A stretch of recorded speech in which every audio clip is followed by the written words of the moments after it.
राम राम हरे। Last week शायद हमने text 7, text 8, text 9 तीन टेक्स्ट कंप्लीट किए थे और आज हम स्टार्ट करेंगे टेक्स्ट 10 से। सातवें, आठवें, 9वें श्लोक में भगवान ने उनके जन्म का कारण बताया था और जब भगवान आते हैं तो क्या क्रियाएं करते हैं ये बताया था। साथ साथ ये बताया था कि भगवान के जन्म को और उनकी क्रियाओं को समझने से व्यक्ति मुक्त हो जाता है। ये तीन श्लोकों में भगवान ने ये तीन फैक्टर बताए थे। उनके आने का कारण, उनके आने के बाद उनकी क्रियाएं, और जो उनके जन्म और उनकी क्रियाओं को समझ जाता है वो मुक्ति को प्राप्त होता है। इस प्रकार से तीन वस्तुएं डिस्क्राइब की थी। और इस श्लोक में भगवान बताते हैं, नेचुरली भगवान इस प्रकार से बताते हैं, जब हम कोई कॉन्सेप्ट बताते हैं तो कॉन्सेप्ट के साथ साथ केस स्टडी को भी बताना पड़ता है। जैसे हम अगर कोचिंग में जाते हैं तो कोचिंग के पिछले इतिहास को भी देखते हैं कि पहले जो इन्होंने यहाँ पे पढ़ाई की उनका एग्जाम में कितने मार्क्स आए, उनका कहाँ सिलेक्शन हुआ। मुझे याद है जब मैं IIT की कोचिंग के लिए गया था तो सबसे पहले यही देखा था कि कोचिंग के पिछले सालों के रिजल्ट क्या है। तो ये नेचुरल स्टडी है, केस स्टडी को देखना, पास्ट हिस्ट्री को देखना। तो भगवान ने बताया अपने जन्म कर्म के बारे में, ये भी बताया कि मुक्त हो जाएंगे, परंतु अर्जुन को और विश्वास दिलाने के लिए भगवान बताते हैं कि आपके पहले जो भी मेरी शरण में आए हैं वो भी इस प्रकार से मुक्त हो चुके हैं। तो ये उस प्रकार का पास्ट एक्सपीरियंस का भगवान यहाँ पे बता रहे हैं। वीतराग भय क्रोधा मनमया माम उपास्यता बहवो ज्ञान तपसा पूता मत भाव मागत। भगवान बता रहे हैं कि बहुत सारे ऐसे लोग थे, मनमया माम उपास्यता, जो मेरे पास आए और मेरी शरण ग्रहण की। और जब जो भगवान की शरण में आते हैं तो उनको तीन चीजों से मुक्ति मिल जाती है, या भगवान की शरण में आने के लिए तीन चीजों से मुक्ति हमें प्राप्त करनी होती है। ये तीन चीज होती है, आसक्ति, भय तथा क्रोध। राग, भय, क्रोध। और इन तीनों चीजों से जो व्यक्ति मुक्ति प्राप्त कर लेता है वो भगवान के प्रति शरणागत हो जाता है। तो एक्चुअली ये अगर हम इनको देखें, राग, भय और क्रोध, ये वास्तविकता में शरीर में तीन दोषों को भी बताते हैं आयुर्वेद के नियम के अनुसार। राग, भय, क्रोध जो है वो कफ, वात, पित्त को भी बताते हैं। जैसे जिसके अंदर पित्त ज्यादा होता है उसको गुस्सा ज्यादा आता है, जिसके अंदर वात ज्यादा होता है उसको भय लगता है, डरता है, मतलब अनसर्टेन होता है, उसका कॉन्फिडेंस थोड़ा कम होता है। और जिसको राग मतलब अटैचमेंट ज्यादा होता है उसके अंदर कफ ज्यादा पाया जाता है। तो ये चीजें एक्चुअली तीन दोषों से रिलेटेड है। और आयुर्वेद के सिद्धांत के आधार पे यहाँ पे भगवान बता रहे हैं कि जब कोई व्यक्ति मेरी शरण में आता है, मनमया माम उपास्यता, तो वीत राग भय क्रोध, राग भय क्रोध से मुक्त होके बहवो ज्ञान तपसा, ऐसे बहुत सारे लोग थे जो इस ज्ञान के द्वारा पवित्र हो चुके हैं। पवित्र का मतलब पूता, पूता मतलब पवित्र होता है। पूता मद भाव आगत है, इस प्रकार के ज्ञान से पूरी तरह से पवित्र होके वो लोग मेरे प्रति दिव्य प्रेम को प्राप्त कर चुके हैं। Yes. आसक्ति, भय तथा क्रोध से मुक्त होकर मुझमें पूर्णतया तन्मय होकर और मेरी शरण में आकर बहुत से व्यक्ति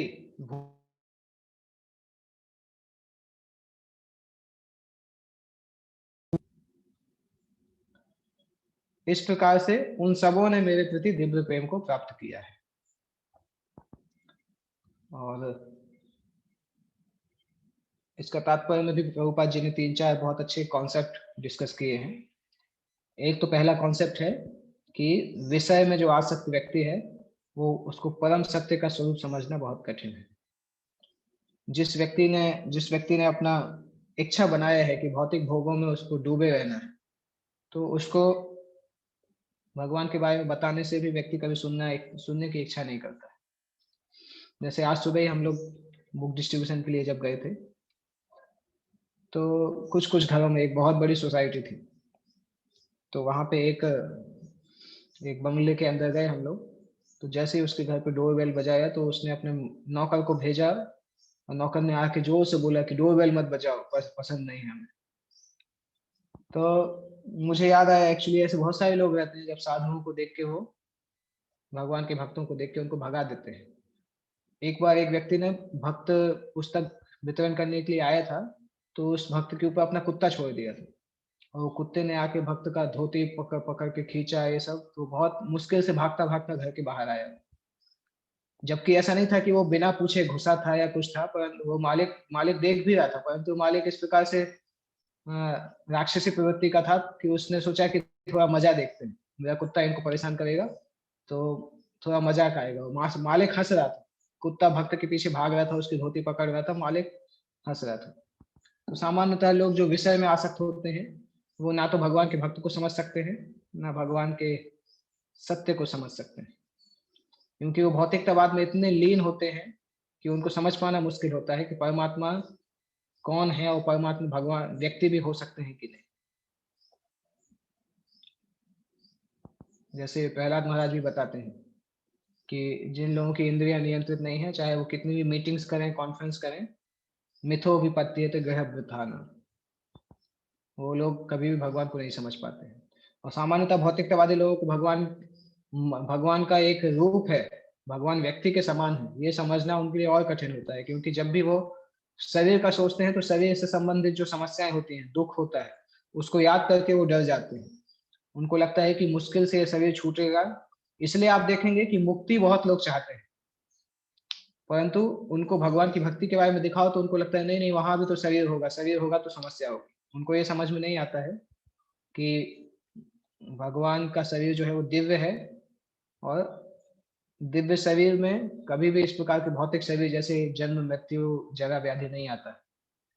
तो भौतिकतावादी धारणा इस प्रकार से है कि जब भी शरीर होगा तो दुख मिलेगा, इसलिए वो शरीर को खत्म करके मुक्त होना चाहते हैं।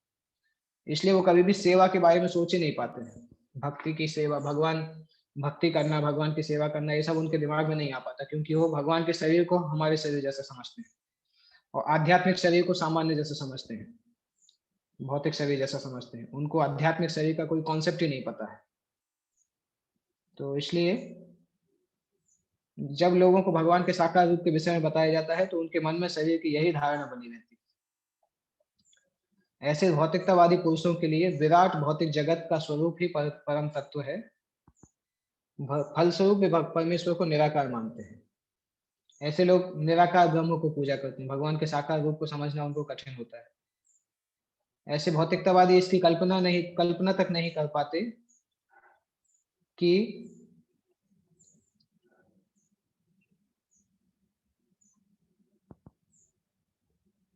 भौतिकता में इतने तल्लीन रहते हैं कि भौतिक पदार्थ से मुक्ति के बाद भी अपना स्वरूप बनाए रखने के विचार से डरते हैं।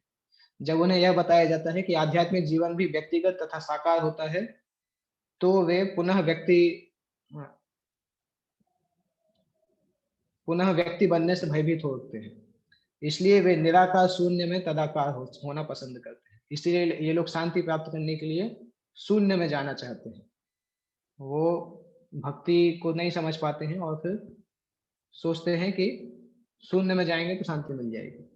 ऐसे लोगों की तुलना समुद्र के बुलबुलों के समान की जाती है। पृथक व्यक्तित्व रहित आध्यात्मिक जीवन की यह परम सिद्धि है। जो लोग निराकारवाद को जानते हैं, फॉलो करते हैं, वो लोग मैक्सिमम ब्रह्म ज्योति तक पहुंच पाते हैं, उसके आगे नहीं पहुंच पाते हैं, और ब्रह्म ज्योति से पहुंच के फिर वापस आ जाते हैं, संसार में वापस आ जाते हैं। यह जीवन की भयावह अवस्था है जो आध्यात्मिक जीवन के पूर्ण ज्ञान से रहित है। इसके अतिरिक्त ऐसे बहुत से मनुष्य हैं जो आध्यात्मिक जीवन को तनिक भी नहीं समझ पाते। अनेक अनेक फिलॉसफी और खराब संघ के कारण वो समझ ही नहीं पाते कि आध्यात्मिक जीवन है क्या, क्योंकि संसार में इतनी सारी फिलॉसफी है।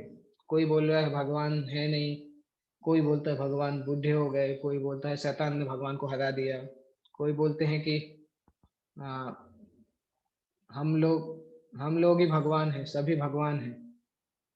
तो ऐसे बहुत सारे लोग हैं जो अलग अलग फिलॉसफी में डूबे हुए हैं और अलग अलग खराब संगति में, गलत संगति में हैं, और उसमें रहने के कारण वो परम सत्य के बारे में कुछ नहीं जान पाते हैं। ऐसे लोगों को गरीब जैसा बोल सकते हैं, आध्यात्मिक जीवन में गरीब के जैसा, या फिर आध्यात्मिक जीवन में बीमार जैसा बोल सकते हैं। हो सकता है शरीर से वो बहुत फिट हो, परंतु आध्यात्मिक तरीके से वो बीमार है। वो लोग ऐसा भी बोलते हैं कि ये संसार तो शून्य है, सब कुछ अंत में शून्य हो जाता है।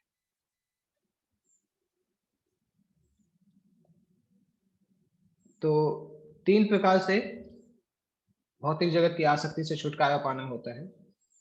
भौतिक जगत में 3 प्रकार की समस्याएं होती हैं आध्यात्मिक जीवन प्राप्त करने के पहले, आध्यात्मिक जीवन प्राप्त करते समय या करने के पहले। एक तो नेग्लेक्ट, व्यक्ति लेजी होता है, कार्य करना नहीं चाहता है।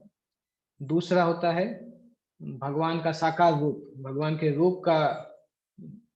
रूप समझना उनके लिए मुश्किल होता है। तीसरा होता है शून्यवाद, इस संसार के अलावा और कुछ नहीं है। तो ये चीजें होती हैं जो कि लोग सामान्यतः आध्यात्मिक जीवन में आते समय कंफ्यूजन होता है। भारत में इन चीजों का बहुत कंफ्यूजन है लोगों को। भारत में अगर आप लोगों से बात करते हैं आध्यात्मिक जीवन के बारे में, तो ज्यादातर लोग इसी में है कि आत्मा और भगवान समान है, सभी लोग भगवान है, अलग से भगवान की भक्ति करने की क्या जरूरत है, भगवान के मंदिर क्यों जाना है, गीता पढ़ने की जरूरत क्या है, हम तो खुद ही भगवान है। ज्यादातर लोग इसी में डूबे रहते हैं।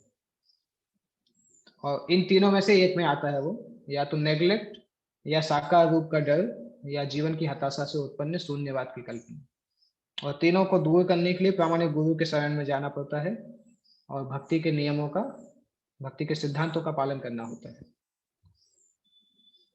भक्ति रसामृत सिंधु में भक्ति के ये सिद्धांत 9 स्टेप्स में दिए जाते हैं। श्रद्धा, श्रद्धा के बाद साधु संग, साधु संग के बाद भजन क्रिया, भजन क्रिया के बाद अनर्थ निवृत्ति, अनर्थ निवृत्ति के बाद निष्ठा, फिर रुचि, फिर आसक्ति, फिर भाव और प्रेम। ये 9 स्तर हैं। और ये सारे के सारे जो 9 स्तर हैं, इनको कैसे समझ सकते हैं? पहला स्तर होता है आदौ श्रद्धा। श्रद्धा से प्रारंभ होता है। व्यक्ति, एटलीस्ट व्यक्ति के पास इतना श्रद्धा हो कि वो जब कोई भक्त उसके पास जाता है तो उस भक्त की बात सुनने के लिए तैयार। उसके बाद उसको कन्विक्शन और ये सब चीजें तो बाद में आ जाती हैं, परंतु भक्त से बात करके उसकी बात को समझने के लिए कोई व्यक्ति तैयार है तो उसकी भक्ति प्रारंभ हो जाती है। उसको बोला जाता है आदौ श्रद्धा। प्रारंभ में बेसिक श्रद्धा होनी चाहिए। उसके बाद अगर वो साधु संग करता है तो फिर उसके अंदर भजन की इच्छा प्राप्त हो जाती है। हम देखते हैं कि हम बहुत सारे लोगों से मिलते हैं, परंतु जब तक किसी व्यक्ति के अंदर बिल्कुल भी श्रद्धा नहीं है तब तक साधु संग का भी उसको फल नहीं पड़ता है। वो श्रद्धा को बढ़ाना नहीं चाहता है या पूरी तरह से वो डाउट में है, तो साधु संग का पूरा फायदा नहीं उठा पाता है। जैसे कई बार हम लोगों के घर जाते हैं तो वो लोग बहुत अच्छे से स्वागत करते हैं, सब करते हैं, परंतु उनको आध्यात्मिक जीवन के लिए बोलो या आध्यात्मिक जीवन के बारे में कुछ बताना चालू करो तो वो लोग बस शांत हो जाते हैं, फिर जवाब नहीं देते, बोलते हैं नहीं हमें उसमें इंटरेस्ट नहीं है, आप आइए हम आपसे बात करेंगे। परंतु हम बोलते हैं हमारी तो वही बात करनी है, आध्यात्मिक चीजों के अलावा नहीं है। तो लोग फिर आगे समझ नहीं पाते, मतलब कनेक्ट नहीं कर पाते। तो जब व्यक्ति के अंदर श्रद्धा होती है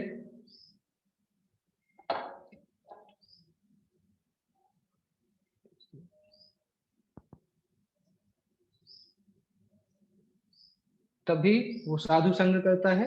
साधु संग में जब वो व्यक्ति आता है तो उसकी भजन क्रिया, तो भगवान के नाम का भजन और भगवत गीता का अध्ययन, भगवान की कुछ कुछ सेवा उसकी प्रारंभ होती है। तो पहला स्टेप है साधु, पहला स्टेप है श्रद्धा, दूसरा स्टेप है साधु संग, और जब तीसरा स्टेप है भजन क्रिया। और जब भजन क्रिया करते हैं तो भजन के प्रभाव से, भगवत नाम के भजन के प्रभाव से, भगवत लीलाओं के भजन के प्रभाव से उसके शरीर, उसके अंदर जो अनर्थ है, अनर्थ की निवृत्ति, अनर्थ कम होना चालू होते हैं। और भजन क्रिया प्रारंभ होती है भक्ति योग में। आध्यात्मिक गुरु से दीक्षा लेने के साथ नवदीक्षित भक्त भजन क्रिया प्रारंभ करते हैं, और भजन क्रिया करते करते उनके अंदर जो अनर्थ है वो अनर्थ खत्म होते जाते हैं। और जब अनर्थ खत्म होते हैं, अनर्थ निवृत्ति जब हो जाती है, उसके बाद भक्ति में निष्ठा आती है।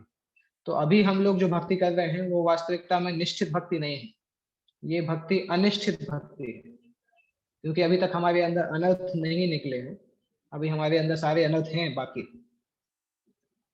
कुछ कुछ प्रोसेस चल रहा है, कभी अनर्थ ज्यादा परेशान करते हैं, कभी कम परेशान करते हैं, कभी कभी हमें लगता भी है कि हम अनर्थ से जीत गए, पर अगले दिन ही पता चल जाता है कि हमारी कितनी हालत है।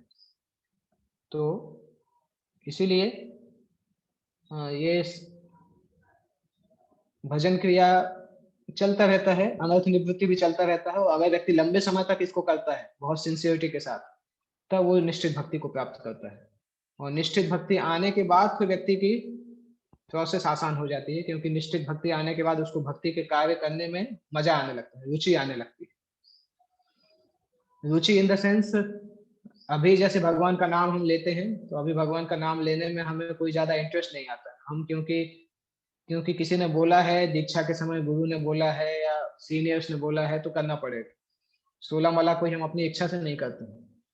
परंतु जब निष्ठा की स्टेज आ जाती है, निष्ठा की स्थिति के बाद फिर नाम के श्रवण में रुचि बढ़ जाती है, लीलाओं के श्रवण में रुचि बढ़ जाती है।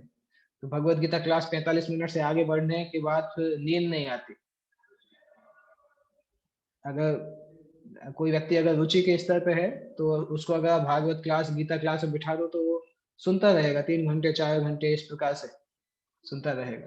परंतु नॉर्मली जब हमारी स्थिति ऐसी होती है कि क्लास के चालू होते ही समय हम सोचते हैं कि कब ये खत्म होगी क्लास, और टाइम देखते रहते हैं। तो अभी वो हमारे अंदर अनर्थ है, उस अनर्थ के कारण हमारे लिए भक्ति की रुचि नहीं है। भक्ति करते रहेंगे सिंसियरिटी से, तो जब जैसे जैसे जैसे अनर्थ खत्म होंगे, वैसे वैसे हमारी रुचि बढ़ती रहेगी, और रुचि के बाद फिर आसक्ति आती है। रुचि मतलब टेस्ट, और आसक्ति मतलब वो टेस्ट और ज्यादा बढ़ता जाता है। अटैचमेंट, अटैचमेंट का मतलब कि फिर हमें भगवान के नाम के बिना कुछ अच्छा नहीं लगता, अगर हम नाम नहीं करते हैं तो अच्छा नहीं लगता। तो वो और ऊंची स्टेज है। भगवान हमें अगर कहीं भी रहेंगे, अगर हम नाम नहीं कर रहे, गीता नहीं पढ़ रहे, भगवान की सेवा नहीं कर रहे, तो हमें अच्छा नहीं लगता। तो भगवान की सेवा से आसक्ति हो जाती है, भगवान के नाम से आसक्ति हो जाती है। और जब आसक्ति स्तर से भी आगे हम भजन क्रिया करते रहते हैं, भक्ति की सेवा में लगे रहते हैं, तो फिर भाव की स्थिति आती है। भाव की स्थिति के बाद फिर कृष्ण प्रेम की शुद्ध अवस्था प्राप्त होती है। तो ये 9 स्टेज एक्चुअली भक्ति के 9 स्टेज हैं, सभी शास्त्रों में इनको डिस्क्राइब किया गया। ओरिजिनली भक्ति रसामृत सिंधु में दिया गया है, परंतु सारे वैदिक शास्त्रों में इसका डिस्क्रिप्शन है। श्रील प्रभुपाद जी ने भागवत कथा में भी, भागवत पुराण में भी इसको डिस्क्राइब किया है कई जगह पे। और ये एक्चुअली दो चीजें हैं, इसमें अंतर समझना होगा। एक तो नवधा भक्ति होती है, नवधा भक्ति ये नहीं है। नवधा भक्ति वो है जो प्रहलाद महाराज ने बताई थी, श्रवणम कीर्तनम विष्णु स्मरणम पाद सेवनम। भगवान को श्रवण करना, कीर्तन करना, उनको स्मरण करना, उनके चरणों की सेवा करना, वो भक्ति की 9 प्रोसेस है। मतलब किस प्रकार से व्यक्ति 9 अलग अलग तरीके से भगवान की सेवा कर सकता है। और जबकि ये जो प्रोसेस है, ये एक ही भक्त के जीवन में प्रोग्रेसिव स्टेप्स हैं, ये भक्ति में प्रोग्रेस के स्टेप्स हैं। और वो भक्ति करने के 9 प्रकार हैं, और ये भक्ति के प्रोग्रेसिव स्टेप्स हैं, कैसे व्यक्ति का प्रगति होता है भक्ति में। तो ये इंपॉर्टेंट है, ये श्लोक एक्चुअली सबको याद भी रखना चाहिए। श्रद्धा से लेके प्रेम तक, श्रद्धा के बाद साधु संग, उसके बाद भजन क्रिया, फिर अनर्थ निवृत्ति, फिर निष्ठा, फिर रुचि, फिर आसक्ति, भाव और प्रेम। इस प्रकार से व्यक्ति को, हर व्यक्ति के जीवन का लक्ष्य है प्रेम की अवस्था तक पहुंचना। और भगवान ने यहाँ पे ये सेक्शन एंड किया, जो 7 से लेके 10 तक चल रहा था। भगवान ने बताया कि जो आते हैं वो पूरे हो जाते हैं, मतलब पूर्णता को प्राप्त करते हैं। और फिर भगवान बताते हैं कि कई बार लोग भगवान के पास आते हैं, शुद्ध भक्ति के लिए नहीं आते हैं, कुछ और अलग कारणों के लिए आते हैं। तो भगवान बता रहे हैं कि जो मेरे पास जिस प्रकार से आते हैं, उनको मैं भी उसी प्रकार से रेसिप्रोकेट करता हूँ। और ये बहुत अच्छा प्रिंसिपल है। कुछ जो लोग भगवान से मित्रता करने आते हैं, भगवान उनके मित्र के समान रहते हैं। जो भगवान से शत्रुता करने आते हैं, भगवान उनके शत्रु के समान भी रहते हैं। तो जैसे कुछ लोग प्रश्न करते हैं कि भगवान तो विग्रह के अंदर होते हैं, तो विग्रह को तो मुस्लिम लोग आके तोड़ के चले गए थे, तो भगवान के विग्रहों ने अपनी रक्षा क्यों नहीं की? ये बहुत सिंपल है इस श्लोक से समझना कि जो भगवान के सामने भक्ति के रूप में नहीं आते हैं, भगवान भी उसके सामने उपस्थित नहीं होते। भक्त के लिए भगवान जो है वो विग्रह के रूप में उपस्थित है। और अगर कोई ये सोचता है कि ये विग्रह तो पत्थर है, तो भगवान भी वहां पे पत्थर के जैसे ही उस व्यक्ति के लिए रहते हैं। इसी श्लोक के आधार पे ये यथा माम प्रपद्यन्ते, मतलब जो मेरे पास जिस भाव से आता है, ताम तथैव भजाम्यहम्, हम उसी तरह से मैं उसको फल देता हूँ। तो जिस तरह से हम भगवान के पास आएंगे उस तरह से हमें भगवान से रेसिप्रोकेशन मिलेगा। और नेक्स्ट लाइन में भगवान बताते हैं कि प्रत्येक व्यक्ति सभी प्रकार से मेरे पथ का ही अनुगमन करता है। जो भगवान का बताया हुआ रास्ता है, हर व्यक्ति भगवान जिस तरह से जाते हैं, हर व्यक्ति भगवान के एग्जाम्पल को फॉलो करते हैं। और वास्तविकता में हर व्यक्ति कृष्ण को ढूंढ ही रहे हैं। कुछ लोगों को पता है, कुछ लोग जानते हैं कि वो कृष्ण को ढूंढ रहे हैं, कुछ लोगों को नहीं पता है, परंतु कृष्ण को तो सभी लोग ढूंढ रहे हैं। भौतिकतावादी लोग भी सुख की तलाश कर रहे हैं, परमानेंट सुख की, और वो परमानेंट सुख की तलाश भी कृष्ण का एक रूप है। क्योंकि भगवान कृष्ण को ढूंढे बिना कोई व्यक्ति, भगवान कृष्ण को पाए बिना कोई व्यक्ति परमानेंट सुख को प्राप्त नहीं कर सकता। प्रत्येक व्यक्ति कृष्ण को उनके विभिन्न स्वरूपों में खोज रहा है। भगवान श्री कृष्ण को अंशतः उनके निर्विशेष ब्रह्म ज्योति तेज में तथा प्रत्येक वस्तु के कण कण में रहने वाले सर्वव्यापी परमात्मा के रूप में अनुभव किया जाता है। लेकिन अगला श्लोक निकालना है, नेक्स्ट श्लोक का बिगिनिंग। हाँ यहाँ कण कण में रहने वाले परमात्मा के रूप में अनुभव किया जाता है, लेकिन कृष्ण का पूर्ण साक्षात्कार तो उनके शुद्ध भक्त ही कर पाते हैं। कृष्ण प्रत्येक व्यक्ति की अनुभूति के विषय हैं, और इस तरह कोई भी और सभी अपनी अपनी इच्छा के अनुसार तुष्ट होते हैं। तो चाहे कोई भौतिक भोग में हो, कहीं पे भी हो, परंतु एक्चुअल में वो वास्तविक सुख चाहता है, परमानेंट सुख चाहता है। और परमानेंट सुख चाहना उसका इस बात का सूचक है कि वो भगवान कृष्ण को पाना चाहता है, भले ही उसको नहीं पता है। तो कुछ लोगों को पता है कि वो भगवान कृष्ण को पाना चाहते हैं, कुछ लोगों को नहीं पता है कि भगवान कृष्ण को पाना चाहते हैं।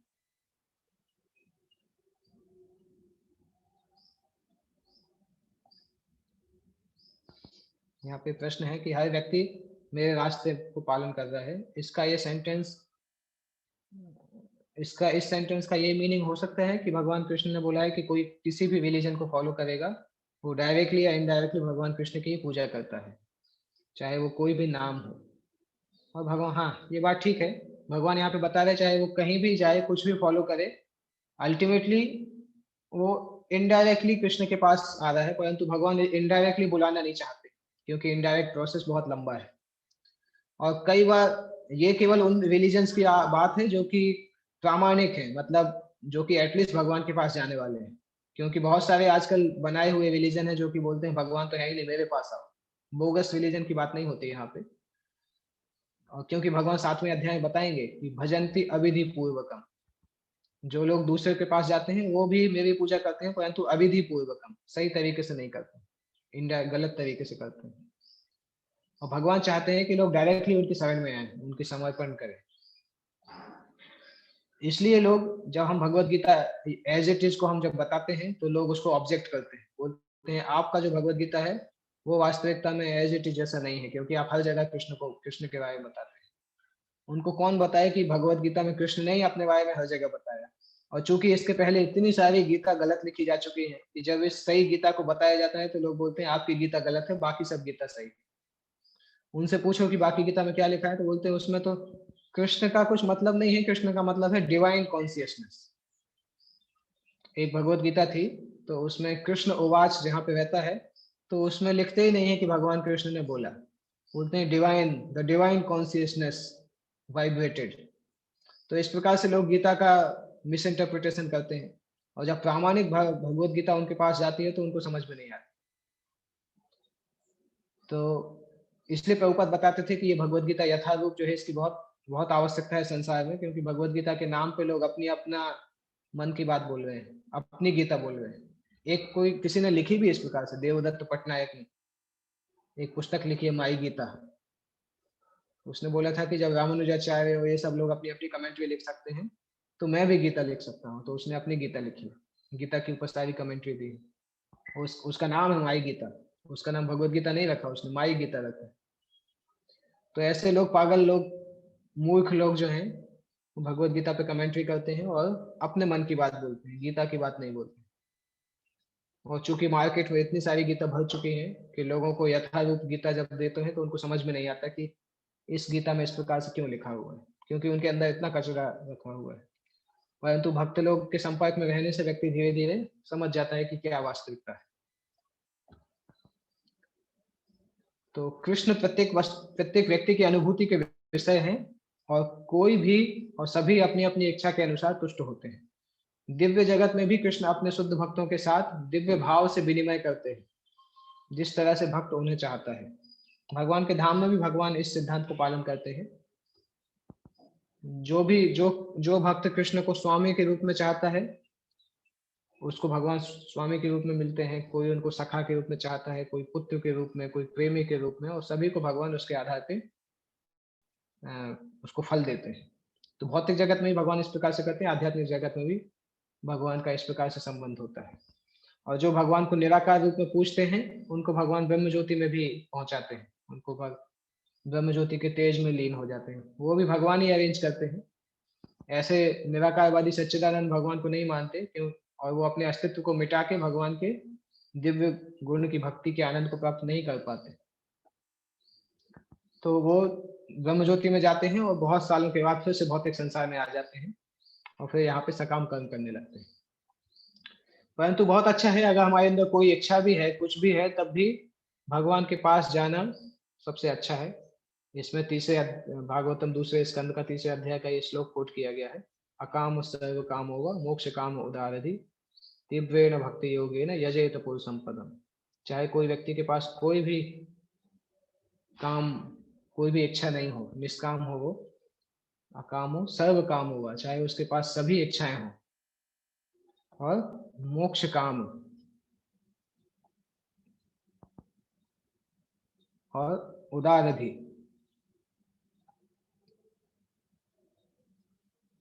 तीव्रेण भक्ति योगेन यजेत पुरुषं पदम। चाहे कोई किसी भी इच्छा में हो, निष्काम हो, फल का इच्छुक हो या मुक्ति का इच्छुक हो, उसको भगवान की सेवा करनी चाहिए, जिससे कि उसको सिद्धि की प्राप्ति होगी। अगर वो तीव्र योग करेगा और उसके बाद भगवान की पूजा करेगा, पुरुषम परम पुरुष की पूजा करेगा, तो उसको उसके अंदर जो भी इच्छाएं होंगी वो भगवान उसको इस प्रकार से अरेंज करेंगे कि वो शुद्ध हो जाए। अभी जो लोग इस प्रकार से नहीं चाहते हैं भगवान की भक्ति करना या डायरेक्ट रास्ते में नहीं जाना, वो लोग इस संसार में देवताओं की पूजा करते हैं। पिछले श्लोक में भगवान ने बताया कि सभी लोग मेरे पथ का अनुसरण करते हैं, परंतु जो डायरेक्ट नहीं करते हैं वो इनडायरेक्ट तरीके से करते हैं, और वो फिर देवताओं की पूजा करते हैं। कांक्षन्ता कर्मणाम सिद्धिम यजंत इह देवता क्षिप्रम हि मानुषे लोके सिद्धि भवति कर्मजा। जो लोग इस संसार में सकाम कर्मों को चाहते हैं, सकाम कर्मों की सिद्धि चाहते हैं, और वो यजंत इह देवता, देवताओं की पूजा करते हैं, और इस संसार में क्षिप्रम ही मानुषे लोके, इस संसार में मनुष्यों को सकाम कर्मों का फल शीघ्र प्राप्त हो जाता है। देवता लोग जो है सकाम कर्मों का फल शीघ्र प्रदान करते हैं, इसलिए। और सकाम कर्म एक्चुअली छोटी सी चीज है, भक्ति बहुत बड़ी चीज है। भक्ति देवता लोग नहीं दे सकते, सकाम कर्म देने का उनको परमिशन है, सकाम कर्मों का फल। और लोग भी यही चाहते हैं, लोगों के पास भक्ति का प्रपोजल लेके जाओ तो लोग डिस्टर्ब हो जाते हैं, परंतु सकाम कर्म वो लोग चाहते हैं, कर्म और उसका भोग करना। तो इस संसार में मनुष्य सकाम कर्मों में सिद्धि चाहते हैं, फलस्वरूप वे देवताओं की पूजा करते हैं। इस संसार में निस्संदेह, इस संसार में मनुष्यों को सकाम कर्म का फल शीघ्र प्राप्त होता है। अच्छा तात्पर्य लिखा है इसमें देवताओं के बारे में। इस जगत के देवताओं के विषय में भ्रांत धारणा है, और विद्वता का दंभ करने वाले अल्पज्ञ मनुष्य इन देवताओं को परमेश्वर के विभिन्न रूप मान बैठते हैं। वस्तुतः ये देवता ईश्वर के विभिन्न रूप नहीं होते, किंतु वे ईश्वर के विभिन्न अंश होते हैं। ईश्वर तो एक है, किंतु अंश अनेक है। वेदों का कथन है नित्यो नित्यानाम, ईश्वर एक है, ईश्वर परम कृष्ण, कृष्ण ही एकमात्र परमेश्वर है। और सभी देवताओं को इस भौतिक जगत का प्रबंध करने के लिए शक्तियां प्राप्त है। तो जो देवता हैं वो मिनिस्टर्स के जैसे हैं, अलग अलग मिनिस्टर को अलग अलग डिपार्टमेंट दिए गए हैं, उसी प्रकार से अलग अलग जीवात्माएं जो एडवांस है उनको अलग अलग डिपार्टमेंट दिए गए हैं भौतिक संसार को मैनेज करने के लिए। तो ये देवता भी जीवात्माएं हैं और इनको मनुष्यों से ज्यादा उनको शक्तियां प्राप्त हैं, परंतु ये देवता कभी भी नारायण या विष्णु के समान नहीं है, नारायण विष्णु या कृष्ण के समान नहीं है। जो व्यक्ति ईश्वर और देवताओं को एक स्तर पर सोचता है वो व्यक्ति नास्तिक या पाषंडी कहलाता है। इवन ब्रह्मा और शंकर जी की भी तुलना परमेश्वर भगवान विष्णु से नहीं की जा सकती। ब्रह्मा तथा शिव जैसे देवताओं द्वारा भगवान की पूजा की जाती है, तो भी आश्चर्य की बात है कि अनेक मूर्ख लोग मनुष्यों के देवताओं की पूजा उन्हें अवतार मान के करते हैं। एक तरफ तो शंकर जी ब्रह्मा जी तक को भगवान के बराबर नहीं बोला जाता है, और दूसरी तरफ संसार में इतने कुछ मूर्ख लोग होते हैं जो कि इस संसार के नेताओं की पूजा भगवान के जैसा करते हैं। तो उनको समझना चाहिए कि वो कितने ज्यादा मूर्ख है।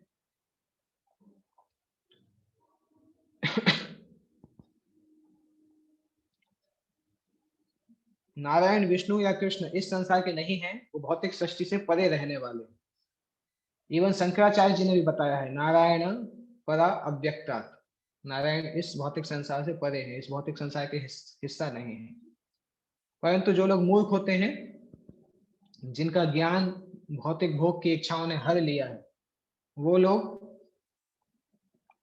तत्काल फल चाहते हैं, तुरंत इंस्टेंट चीजें चाहिए उनको।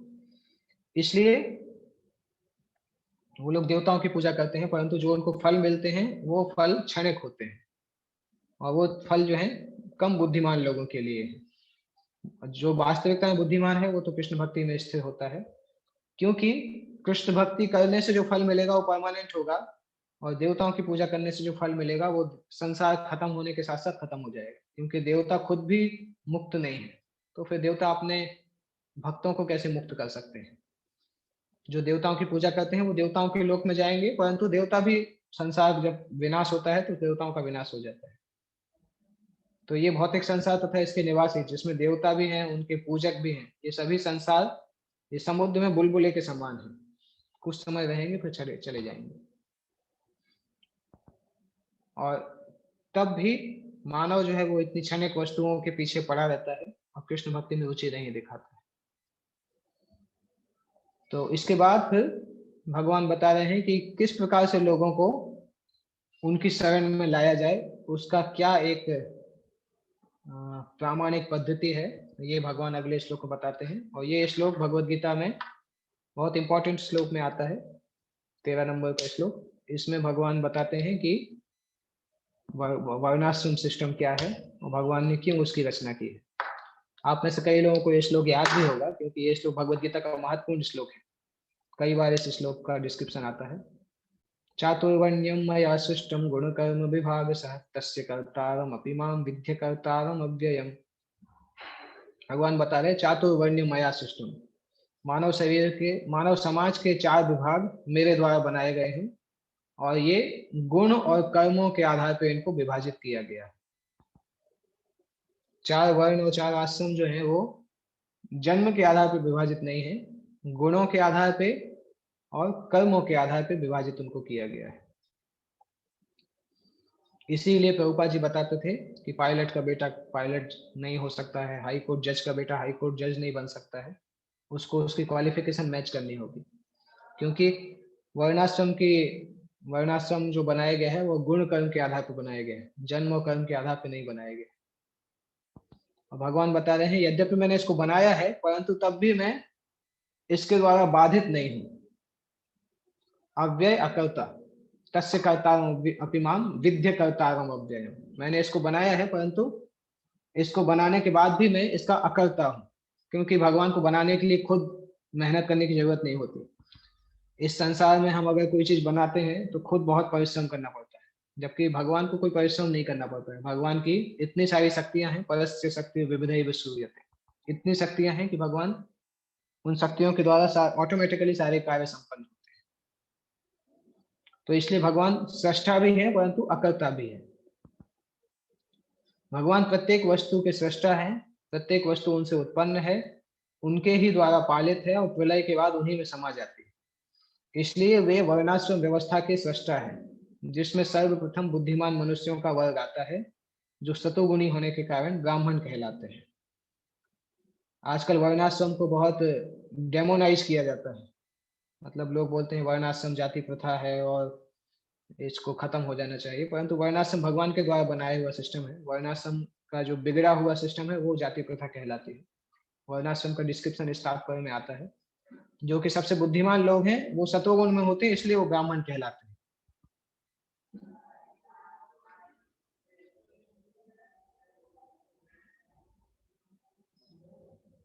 और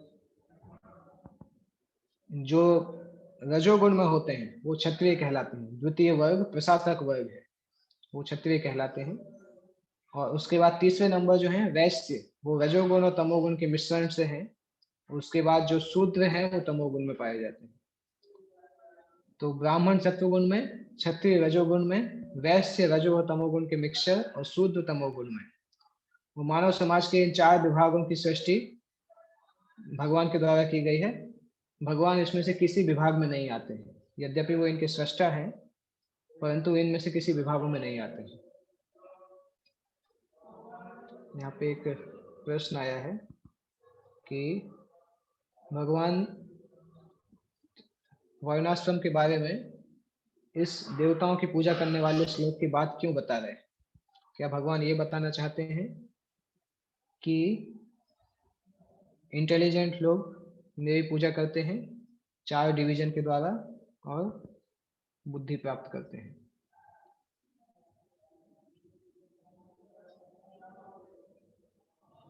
या गुड क्वेश्चन।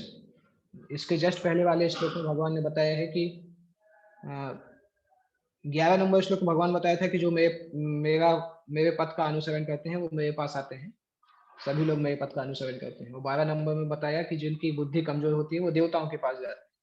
और 13 नंबर में बताया कि ये सिस्टम क्या है। तो सिंपल फ्लो अगर आप देखेंगे समझ में आ जाएगा। 11 नंबर में भगवान बता रहे हैं कि करने वाले बुद्धिमान लोग मेरे पथ का अनुगमन करते हैं, सभी लोग मेरे पथ का अनुगमन करते हैं। और उसमें से जो कम बुद्धिमान वाले होते हैं वो देवताओं की पूजा करते हैं, और जो अधिक बुद्धिशाली होते हैं वो मेरे द्वारा बनाए हुआ ये जो सिस्टम है वर्णाश्रम, इस सिस्टम का पालन करते हैं।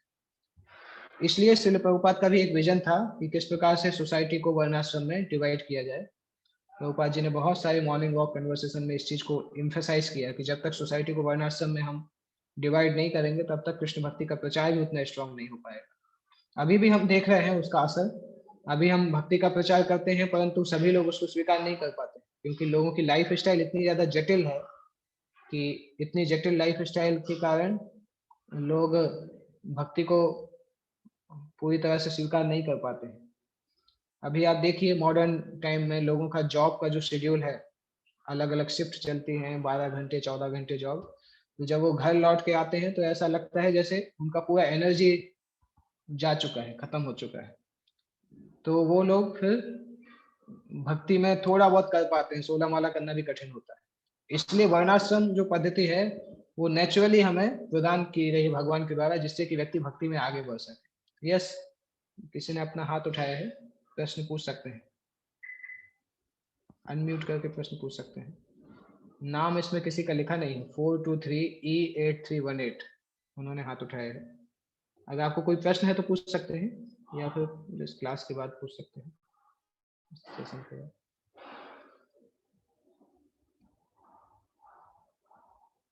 ओके,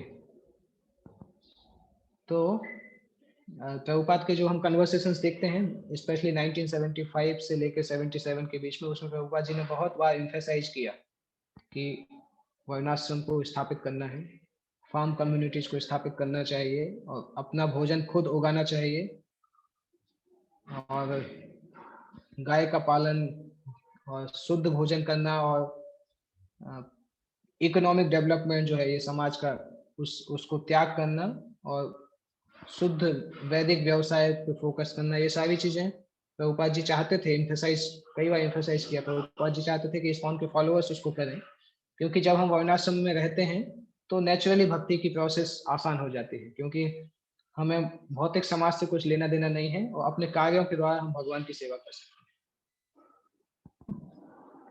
मानव समाज के इन 4 विभागों की सृष्टि करने पर भी भगवान कृष्ण इनमें से किसी विभाग में नहीं आते, क्योंकि वे उन बद्ध जीवों में से नहीं हैं जिनका एक अंश मानव समाज के रूप में है। मानव समाज भी किसी अन्य पशु समाज के तुल्य है, किंतु मनुष्यों को पशु स्तर से ऊपर उठाने के लिए ही उपयुक्त वर्णाश्रम की रचना की गई, जिससे क्रमिक रूप से कृष्ण भावनामृत विकसित हो सके। किसी विशेष व्यक्ति की किसी कार्य के प्रति प्रवृत्ति का निर्धारण उसके द्वारा अर्जित प्रकृति के गुणों द्वारा किया जाता है। वर्णाश्रम बहुत साइंटिफिक है, क्योंकि लोगों की जिस प्रकार से नेचर है, उसी नेचर के आधार पर उनको ऑक्यूपाई किया जाता है, उनको सेवाएं दी जाती हैं। वर्णाश्रम में थोपा नहीं जाता है कि हर व्यक्ति को इंजीनियरिंग करना पड़ेगा, हर व्यक्ति को डॉक्टर बनना पड़ेगा। कई बार माता पिता बच्चे के जन्म के समय ही बोल देते हैं कि इसको डॉक्टर बनाऊंगा या इंजीनियर बनाऊंगा, परंतु वर्णाश्रम ऐसा नहीं था। जिस बच्चे के अंदर उसके गुरु जो थे, गुरुजन जो थे, वो उसके नेचर को देखते थे, उस नेचर के आधार पे उसको एंगेज किया जाता था, उसको एक्टिविटी दी जाती थी। तो किसी विशेष व्यक्ति की किसी कार्य के प्रति प्रवृत्ति का निर्धारण उसके द्वारा अर्जित प्रकृति के गुणों द्वारा किया जाता है। उसका साइकोलॉजिकल नेचर, 3 गुणों का उस पे क्या प्रभाव है, उसके आधार पर उसकी प्रवृत्ति का निर्धारण होता था। उसी के आधार पर उसका जॉब डिसाइड किया जाता था। गुणों के अनुसार जीवन के लक्षणों का वर्णन इस ग्रंथ के 18वें अध्याय में हुआ है। किंतु कृष्ण भावना भावित व्यक्ति ब्राह्मण से भी बढ़कर होता है। यद्यपि गुण के अनुसार ब्राह्मण को ब्रह्म तथा परम सत्य के विषय में ज्ञान होना चाहिए, किंतु उनमें से अधिकांश भगवान कृष्ण के निर्विशेष ब्रह्म स्वरूप को ही प्राप्त कर पाते हैं। किंतु जो मनुष्य ब्राह्मण के सीमित ज्ञान को लांग कर भगवान श्री कृष्ण के ज्ञान तक पहुंच जाता है, वही कृष्ण भावना भावित होता है, अर्थात वैष्णव होता है। कृष्ण भावनामृत में कृष्ण के विभिन्न अंशों यथा राम, नृसिंह, वराह आदि का ज्ञान सम्मिलित रहता है। और जिस तरह कृष्ण मानव समाज की इस चातुर्वर्ण प्रणाली से परे हैं, उसी तरह कृष्ण भावना भावित व्यक्ति भी इस चातुर्वर्ण प्रणाली से परे होता है, चाहे हम इसे जाति का विभाग कहें, चाहे राष्ट्र अथवा संप्रदाय का। जो भी भगवान के शुद्ध भक्त होते हैं, वो किसी भी इस प्रकार के वर्णाश्रम के भी पार्ट नहीं होते हैं, क्योंकि वो अपने आप को आत्मा के रूप में, भगवान के दास के रूप में पहचान चुके हैं। तो वो किसी एक देश के ऐसे नहीं होते हैं। जैसे श्रील प्रभुपाद जी बोलते थे कि मेरा शरीर केवल भारतीय है, परंतु मैं तो हर सभी के लिए समान हूँ। और प्रभुपाद जी बताते थे कि अमेरिकन नौजवानों ने जिस प्रकार से मेरी मदद की, उतना तो मुझे भारत के लोगों ने भी नहीं की। प्रभुपाद बताते थे अमेरिका मुझे ज्यादा अच्छा लगता है, क्योंकि अमेरिका के लोगों ने मुझे गुरु की आज्ञा प्राप्त पालन करने में मदद की। जब मैं भारत में था तो कोई मेरी मदद नहीं करता था। भारतीय लोग डूबे हुए थे अमेरिका जाने के लिए, और अमेरिका के लोगों ने मेरी हेल्प की। और प्रभुपाद बताते थे कि मैं अपने आप को कोई भी देश से आइडेंटिफाई नहीं करता हूँ। जिस भी देश में कृष्ण भक्ति का प्रचार अच्छे से होगा, उस देश में मैं जाकर प्रचार करूंगा, चाहे वो भारत हो, अमेरिका हो, ऑस्ट्रेलिया हो, यूके हो। कई बार प्रभुपाद जी ने इस प्रकार से बताया। तो भगवान के शुद्ध भक्त जो होते हैं, वो किसी भी देश विशेष के नहीं होते हैं, क्योंकि वो भगवत धाम से आते हैं, तो हर जगह पे वो भगवान के दर्शन करते हैं।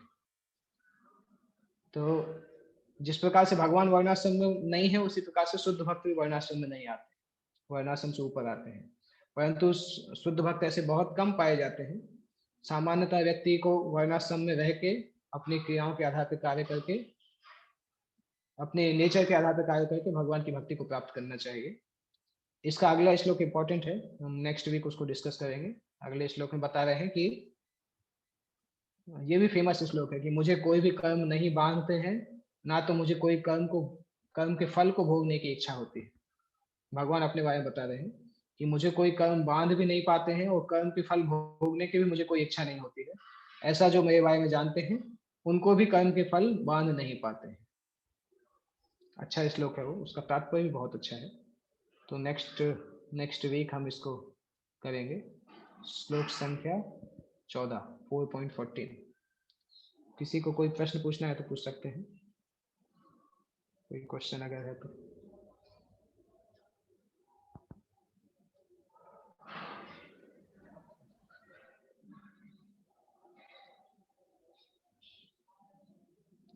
ओके, अगर कोई प्रश्न नहीं तो नेक्स्ट वीक।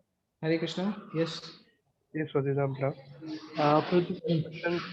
कि जैसे आपने एक श्लोक में जो ट्रांसलेशन बताया कि किसी को भी जैसे हम वर्शिप करते हैं, लाइक जो अपने अपने को फॉलो करते हैं, तो कहीं ना कहीं भगवान को फॉलो कर रहे हैं।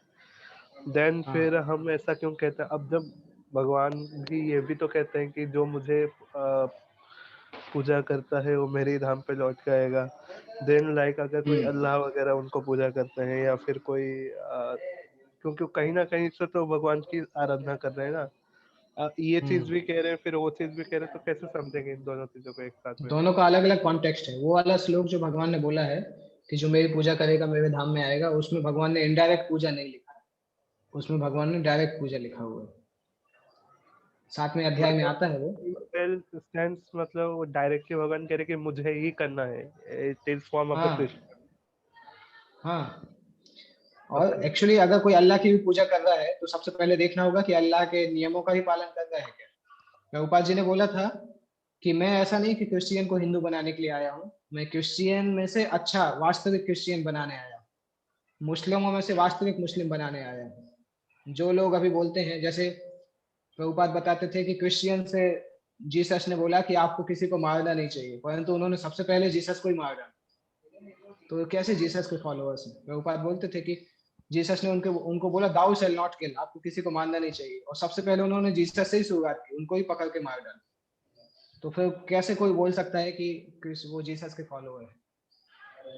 तो इस प्रकार से अगर कोई अपने धर्म का पालन कर रहा है तो उसका प्रोग्रेस होगा, परंतु ज्यादातर लोग तो केवल नाम के लिए बोलते हैं कि हम अल्लाह को फॉलो कर रहे हैं या हम जीसस को फॉलो कर रहे हैं, अल्टीमेटली अपनी इंद्रियों को फॉलो करते हैं। उनकी इंद्रियां जो बोलती हैं वो करते हैं, और केवल नाम के लिए बोलते हैं कि हम इसको फॉलो कर रहे हैं। तो वैसी वर्शिप से कुछ नहीं होगा। डायरेक्ट वर्शिप का मतलब भगवान को मानना, मतलब भगवान के नियमों को मानना है। वो दोनों एक साथ साथ एक ही साथ आते हैं। Okay. Yes Prabhu, thank you. ठीक है, तो नेक्स्ट मिलते हैं संडे को इसी टाइम पे 11 बजे। आज शाम की क्लास, आप शाम को भी क्लास होगी, उस क्लास को ज्वाइन कर सकते हैं 7:30।